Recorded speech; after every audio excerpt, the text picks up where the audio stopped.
pecinta Stikes Health Education. Senang sekali saya, Onya Pelu, bisa hadir menjumpai Anda di channel ini untuk mengantarkan informasi seputar optimalisasi dana otsus, tepat sasaran dengan perdasi, perdasus, dan data valid OAP serta ketegasan Bupati Wali Kota, dan pelaksanaan Kartu Indonesia Pintar di Stikes Papua Sorong.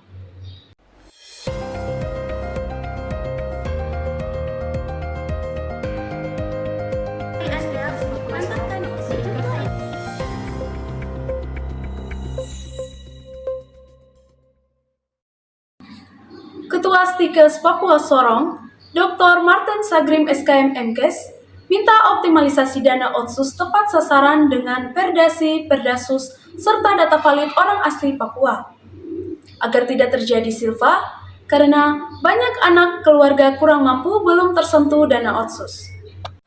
Permintaan Ketua Stikes Papua Sorong Dr. Martin Sagrim SKM MKes disampaikan menanggapi penilaian penjabat Sekda Papua Barat Daya Johnny Wise SHUT MSC yang saat membuka lokakarya pengawasan dana otsus yang diselenggarakan MRP Papua Barat Daya di Hotel Aston, menyatakan tata kelola dana otsus masih menyisakan masalah. Untuk mensolusikan penata kelolaan dana otsus, Dr. Martin Sagrim menyatakan data orang asli Papua dan perdasi-perdasus perlu dilakukan sebagai panduan mempermudah OPD teknis melaksanakan tanggung jawabnya.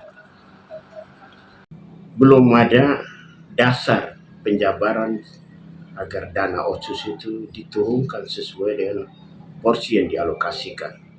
Seperti pendidikan itu 30% dari total dana otsus. Yang kedua adalah kesehatan itu 25% dari total dana otsus. Itu tidak sepenuhnya dijabarkan sampai ke bawah karena belum ada peraturan daerah yang disebut peraturan daerah khusus dan peraturan daerah yang sifatnya umum atau perdasi atau perdasus. Untuk itu saran konkret yang kita harapkan semua kepada penyelenggara pemerintahan, penyelenggara pengelolaan keuangan itu adalah dan juga bicara pemerintah itu sendiri, baik itu pemerintah di bidang eksekutif dan pemerintah di bidang legislatif, khususnya DPR, harus membuat dua undang-undang itu, baik itu perdasi maupun perdasus. Dengan dasar itu baru dana itu bisa dirincikan, dijabarkan secara detail dan diperuntukkan dan keberpihakan kepada masyarakat asli Papua sesuai dengan peruntukannya. Misalnya untuk pendidikan, untuk kesehatan, untuk pemberdayaan ekonomi kerakyatan, sampai kepada infrastruktur dasar, jalan, jembatan, lingkungan, dan lain-lain. Nah, itu yang belum ada. Sehingga kita berharap bahwa kita di Provinsi Papua Barat Daya ini real, di data by name, by address, supaya betul-betul dana itu dibagi, diarahkan, dikerjakan, diberi bantuan apa sesuai dengan itu. Ya, ini hal-hal itu yang tidak bisa dijalankan atau bukan tidak bisa, belum dilaksanakan. Pejabat Sekda Papua Barat Daya, Johnny Y, minta Bupati Wali Kota bertindak tegas terhadap OPD pengelola dana otsus, agar tidak terjadi sisa anggaran seperti yang terjadi selama ini.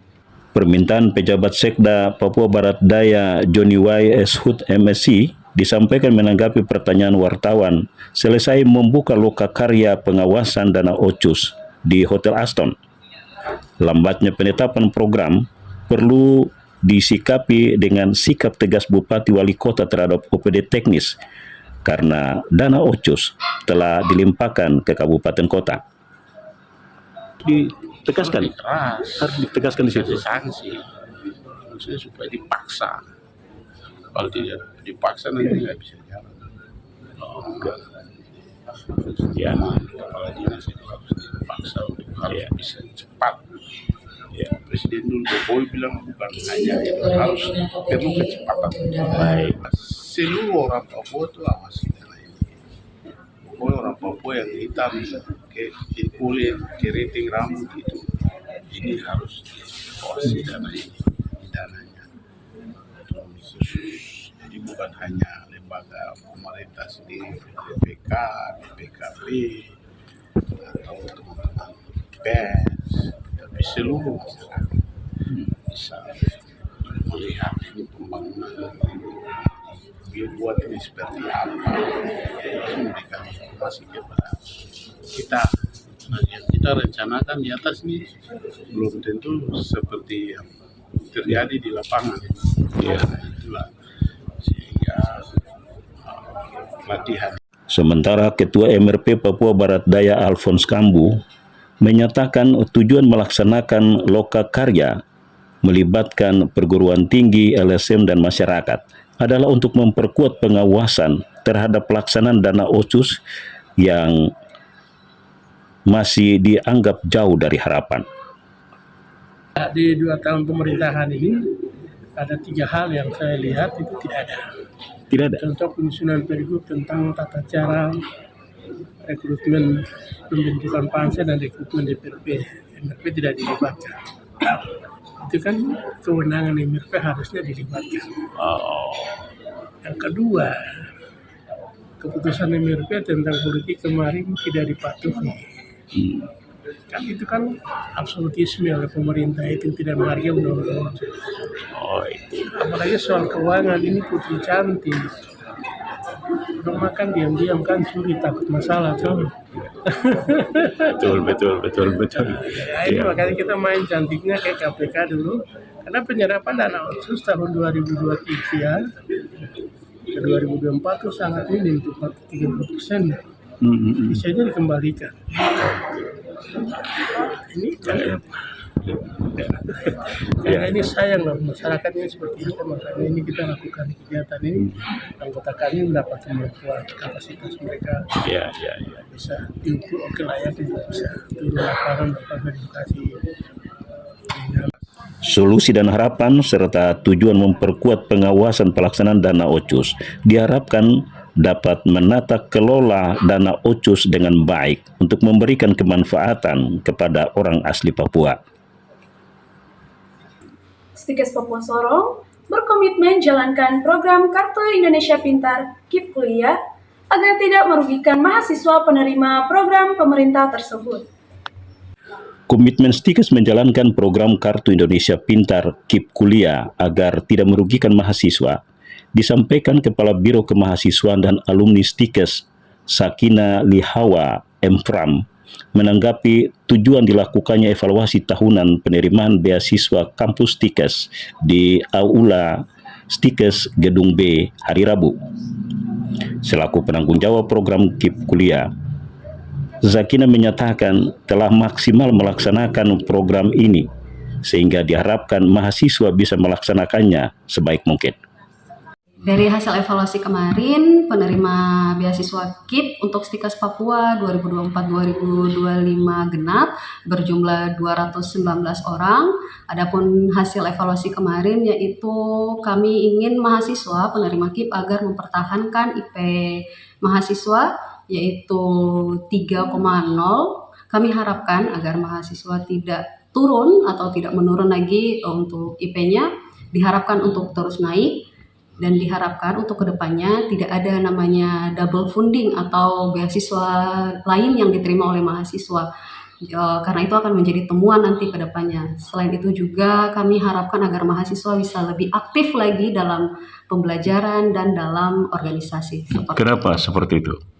Karena untuk mahasiswa penerima KIP sendiri syaratnya adalah mereka harus aktif di kegiatan organisasi, di kegiatan kampus, serta harus IP-nya tidak boleh turun begitu Bapak. Kami harapkan untuk mahasiswa yang penerima KIP sendiri untuk bertanggung jawab dengan KIP yang didapat, tidak menyalahgunakan KIP yang didapat seperti hal-hal yang tidak bermanfaat, tapi hal-hal yang bermanfaat untuk perkuliahan, entah itu membeli laptop atau membayar uang SPP seperti tersebut, dan IP-nya terus naik dan terus berprestasi untuk ke depannya. Mahasiswa Prodi Farmasi Stikes penerima program KIP Nur Aziza M. Ramli menyatakan senang dengan program ini karena memotivasi dirinya untuk mengejar prestasi. Jadi untuk itu kita sangat bersyukur karena dapat meringankan beban biaya yang dikeluarkan oleh orang tua. Kemudian sebagai bahan motivasi untuk diri kita juga untuk selalu semangat dalam belajar. Sebenarnya semangat belajar harus ditanamkan bukan karena mendapatkan KIP, tetapi jika kita mendapatkan KIP kita akan lebih didorong untuk mempertahankan nilai-nilai serta prestasi yang kita capai selama ini, karena dengan alasan agar tidak mengecewakan KIP yang sudah kita dapat. Jadi untuk skema 2 yang saya dapat ini Bapak, sistemnya nanti langsung masuk di rekening kampus dan akan langsung terbayarkan untuk semester yang akan dimulai. Program KIP Kuliah Kemenristek Dikti untuk meningkatkan akses pendidikan perguruan tinggi dicabut jika penerima tidak memenuhi aturan atau melanggar ketentuan. Antara lain, ambil cuti akademik lebih dari 2 semester tanpa alasan medis, IPK KIP kuliah tidak mencapai standar nilai yang ditetapkan, dan terkena tindak pidana serta melanggar aturan lain yang telah ditetapkan. Itulah informasi pilihan yang sudah saya antarkan untuk Anda di kesempatan jumpa kita kali ini. Semoga bermanfaat dan terima kasih sudah menyaksikan tayangan ini.